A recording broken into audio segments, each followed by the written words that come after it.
தமிழக வெற்றி கழக தலைவர் விஜய் நல்ல கண்ணு மரணத்திற்கு ஆறுதல் கூறுவதற்காக வந்திருந்தார். இந்த சமயத்துல தான் அவர் மது குடித்திருந்ததா சொல்லப்படுது. இது பற்றி பிரபலமான வார இதழான நக்கீரன் ஆசிரியர் கோபால் பரபரப்பு தகவல் ஒன்றையும் தெரிவிச்சிருக்காரு. அவர் என்ன சொல்றாருன்னா, நல்ல கண்ணு இறப்பின் போது அங்கு வந்த விஜய் நின்ற இடத்தில் மது அருந்திய வாடை பலரையும் துரத்தியது. அவர் நல்ல மப்பில் வந்தார். பெரியவர் இறந்து கிடக்கும் பொழுது இப்படி வரலாமா? நல்ல கண்ணு எவ்வளவு பெரிய ஆளு.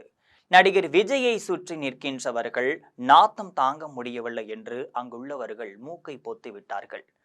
துக்கம் கேட்க வந்த விஜய் நல்ல கண்ணு உடலை பார்த்தாரை தவிர அங்கிருந்து முத்தரசன் கையை பிடித்து கூட துக்கம் கேட்கவில்லை. சூப்பர் ஸ்டார் ரஜினிகாந்த் கூட அங்கு வந்து சில நிமிடங்கள் அமர்ந்து விட்டு சென்றார். ஆனால் விஜய் என்ன அவ்வளவு பெரிய ஆளா? ஏதோ கடமைக்கு வந்தது போல விஜய் வந்தார்.